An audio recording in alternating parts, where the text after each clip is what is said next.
నమస్తే అండి అందరికీ. ప్రస్తుతం మనం N15E7 జంక్షన్ రోడ్ నుంచి స్టార్ట్ అయ్యి N15E6 రోడ్ వైపు అనేది వెళ్తూ ఉన్నామండి. మీరు గమనించవచ్చు లేయర్ బై లేయర్ వైజ్ అనేది ఏ విధంగా వర్క్ అనేది జరుగుతుంది అనేది గ్రౌండ్ రియాలిటీలో అనేది మీరు గమనించవచ్చండి. అంటే మనకి ఆల్మోస్ట్ 50 మీటర్ రోడ్లో దీంతో పాటుగా మనకి గ్రీనరీ కానీ వాక్వే కానీ ఇవన్నీ కూడా వస్తాయి. దానికి సంబంధించిన ఏంటంటే గ్రౌండ్ రియాలిటీలో వర్క్ అనేది అంటే ఈ లేయర్ ఇది కంప్లీట్ అయింది, దీని తర్వాత ఈ డివైడర్ వర్క్ కంప్లీట్ అవుతుంది, ఈ రెడ్ సాయిల్ ఫిల్లింగ్ అనేది కూడా కంప్లీట్ చేసుకున్నారు. ప్రతి ఒక్కటి కూడా ఏంటంటే ఒక ప్రణాళికబద్ధంగా వర్క్ చేసేదానికి అనేది ఏ విధంగా చేస్తున్నారు అనేది అలానే డ్రైనేజ్ సిస్టమ్ అనేది కంప్లీట్ అయింది. అది అయిన తర్వాత గ్రావెల్ అనేది ఫిల్ చేసుకున్నారు. దాంతోపాటు ప్యారలల్గా మనకి ఇంటర్నల్ రోడ్స్ అంటే లేఅవుట్కి సంబంధించిన డెవలప్మెంట్ యాక్టివిటీ అనేది చేస్తూ ఉన్నారు. ప్రతి ఒక్కటి కూడా ఏంటంటే గ్రౌండ్ రియాలిటీలో చాలా శరవేగంగా వర్క్ అనేది జరుగుతుంది, బాగా గట్టిగా జరుగుతుందని తెలియజెప్పే ప్రయత్నం అనేది నేను చేస్తూ ఉన్నాను. కానీ తద్వారా మనకేంటంటే అతి త్వరలో మనకి రాజధాని అమరావతిని కంప్లీట్ చేసుకునేదానికి అనేది ఒక ప్రణాళికబద్ధంగా కంప్లీట్ చేసుకునేదానికి అనేది ప్రయత్నం అనేది జరుగుతూ ఉందండి. దీని ఏంటంటే జనం అంటే మనం విమర్శించకపోయినా అంటే ఆహ్వానించకపోయినా పర్వాలేదు, విమర్శించకుండా జరుగుతున్న రియాలిటీని గమనించి ఆశీర్వదించాలని చెప్పి కోరుతా ఉన్నాండి. రాజధాని అమరావతి గురించి ఈ పరిసర ప్రాంతాల్లో రెసిడెన్షియల్ మరియు కమర్షియల్ ప్లాట్ల అమ్మకాలు కొనుగోలు వివరాల కొరకు సంప్రదించగలరు professional consultancy Amaravati. Thank you అండి.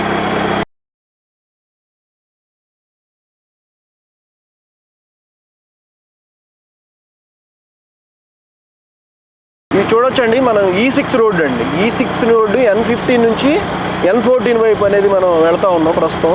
దీనికి సంబంధించిన లేఅవుట్ ఇంటర్నల్ లేఅవుట్ వర్క్ అనేది ఏ విధంగా జరుగుతుందనేది మనం గమనించవచ్చు. E6 రోడ్డుకి సంబంధించి main 50 metre road plus collector roads 25 metre roads అలానే ఇంటర్నల్ రోడ్స్ వర్క్ కూడా అనేది మనకి జరుగుతూ ఉన్నాయి. గ్రౌండ్ రియాలిటీలో అనేది గమనించగలరు.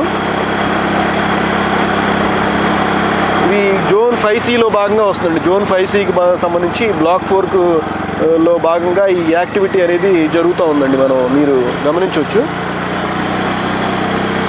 ఇక్కడ చూస్తే మనకి ఒక యూజ్ ప్లాంట్ అనేది ఒకటి పెట్టారు. మెటీరియల్ మొత్తం కూడా ఒక చోట తీసుకొని పెట్టి లేఅవుట్ డెవలప్మెంట్ యాక్టివిటీకి సంబంధించిన మెటీరియల్ అంతా కూడా ఒక దగ్గర పెట్టుకొని చేయటం వల్ల ఏంటంటే ఏమైనా వాతావరణంలో మార్పులు వచ్చినప్పుడు కూడా దగ్గరగా ఉంటే మనం పనులు చేసుకునేదానికి సులభంగా ఉంటుందన్న ఉద్దేశంలో కాంట్రాక్టింగ్ కంపెనీ వాళ్ళు అనేది మెటీరియల్ అనేది తెచ్చుకొని దగ్గర పెట్టుకునేది చేసి ఉన్నారండి.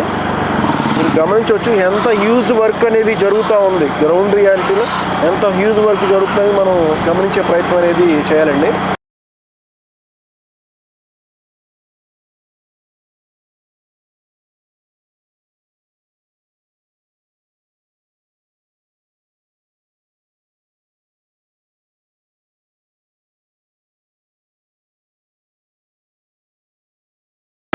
N14 రోడ్డుకి సంబంధించి మీకు గత వీడియోలో చెప్పున్నానండి. మీకు గ్రౌండ్ రియాలిటీలో చూపిస్తున్నాను. E6 నుంచి E5కి వెళ్ళే రోడ్ అనేది ఏ విధంగా జరిగింది, అలానే ఇంటర్నల్ రోడ్డుకి సంబంధించిన లేఅవుట్ వర్క్ అనేది ఏ విధంగా జరిగింది అనేది కూడా మనం గమనించవచ్చు.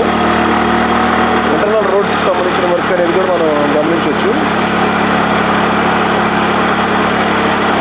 అంటే లేఅవుట్లో ఉన్న రాజధాని రైతులకు LPS లేఅవుట్లో భాగంగా ఇచ్చిన 25 metre road, 17 metre road, 15.6 metre రోడ్డుకి సంబంధించిన లేఅవుట్ వర్క్ అనేది కూడా ఏ విధంగా జరిగిందనేది మనం గమనించవచ్చు.